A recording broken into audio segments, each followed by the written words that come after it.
Estonia is a country in Europe, হ্যাঁ, Europe based country, ছোট্ট একটা দেশ, ফুললি অটোমেটেড। মানে ওখানে যদি আপনি মানে ইনফ্যাক্ট আমি if I not mistaken PayPal অথবা মানে রেজিস্টার্ডও ওখানে, মানে দে আর অল রেজিস্টার্ড দেয়ার। টেক কোম্পানিরা ইউজুয়ালি রেজিস্টার্ড হয় এস্তোনিয়ায় বিকজ অফ দিস রিজন। আপনি ওয়ার্ল্ডের যে কোনো দেশে বসে ওই কোম্পানি রান করতে পারবেন, মিটিং অ্যাটেন্ড করতে পারবেন অনলাইন, ট্যাক্স সাবমিশন সব কিছু অনলাইন, ওখানে কারোর চেহারা দেখতে লাগে না।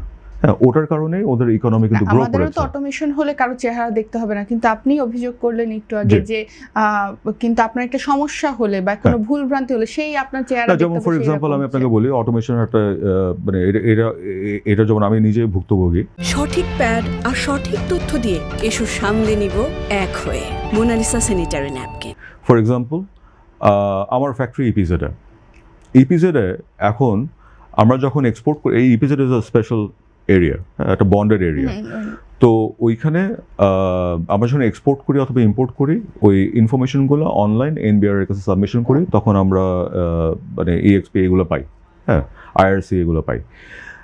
এখন কয়েকদিন আগে যেমন এনবিআর এর সার্ভার কাজ করছে না। তো আমি যখন মাল এক্সপোর্ট করছি, আমি এক্সপোর্ট ডকুমেন্ট যখন সাবমিট করছি, ওখানে ঠিক করে কাজ করছে না because of the server down. আমার 3 দিন ধরে এক্সপোর্ট বন্ধ, আমি এক্সপোর্ট করতে পারছি না। এখন আমি যখন এক্সপোর্ট করতে পারছি না, এটা মানেটা কি? এক্সপোর্ট যখন করতে পারছি না, 1 নম্বর হলো আমি যখন ফ্যাব্রিক সাপ্লাই, আমি একটা গার্মেন্টসকে ফ্যাব্রিক সাপ্লাই করি, উনি ওই কাপড়টা কেটে মাল বানিয়ে পণ্য বানিয়ে পোশাক করে এক্সপোর্ট করে।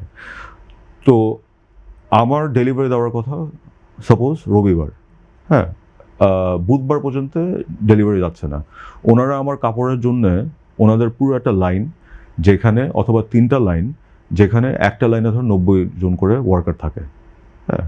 তো অলমোস্ট 300 পিপল আইডল বসে আছে সারাদিন ধরে, কিন্তু আমি ফ্যাব্রিকটা সাপ্লাই করতে পারছি না, আমার দোষের জন্য না, এনবিআর এর দোষের জন্য, হ্যাঁ। তো তখন কত তারিখের দিকে হয়েছে এটা? যেমন লাস্ট মান্থের কথা বলছি, জুন না, সরি, এপ্রিল মাসে আমরা চিঠি লিখেছি। আমরা ইভেন এটাও বলেছি, ঠিক আছে আপনার ম্যানুয়ালি জিনিসটা লেখে এটা ওটাকে, মানে আমি 15টা অ্যাটলিস্ট ওনাদেরকে সাপ্লাই করি। ওটাও কিন্তু পসিবল না এই পরিস্থিতিতে, ওটা লাইক আপনার হয়নি পসিবল। এখন আমার ওই কারণে 1 নম্বর হলো গার্মেন্টসের লস শুরু হয়ে গেছে, রাইট? তো ওটার যে লস যেটা হবে, ও যদি ডিলেড শিপমেন্ট করে ওর বায়ারকে, গার্মেন্টস কিন্তু পেনালাইজড হবে। গার্মেন্টস পেনালাইজড হলে গার্মেন্টসের একটা ক্ষতি হবে, আমারও কিন্তু একটা বড় ক্ষতি হবে, কারণ আমার কম্পেনসেশন দিতে লাগবে ওকে। কারণ আমি আমার যে কমিটমেন্ট ছিল আমি কমিটমেন্ট রাখতে পারিনি, কিন্তু দোষটা কিন্তু আমার এখানে কোনো দোষই নেই। হ্যাঁ, আমার পণ্য ইজ রেডি ফর এক্সপোর্ট, আমি ওকে সাপ্লাই করার জন্য ইটস রেডি, আমি করতে পারছি না। এই বিষয়ে কি এনবিআর এর ঊর্ধ্বতন কোনো কর্তৃপক্ষের সাথে আমরা মেইল দিয়েছি কিন্তু কিছুই হয়নি আলটিমেটলি, কারণ ওদের সার্ভার ডাউন, ওখানে কোনো রিপ্লাই নেই, কিছু নেই। হ্যাঁ, আমরা ওই ইভেন ওইটাও বলেছে আপনার ম্যানুয়ালি একটা স্পেশাল করে পরে আপনারা চেক করে নিন, যাচাই বাছাই করে নিন। অ্যান্ড এটা যদি সাপোজ আমি ফ্যাব্রিকের কথা বলছি, আমি যদি গার্মেন্টস হতাম, ওখানে গার্মেন্টস আছে এই ভিজিটে, গার্মেন্টসের তো আরও ডেঞ্জারাস জিনিস, কারণ আমার ভেসেল দাঁড়িয়ে আছে,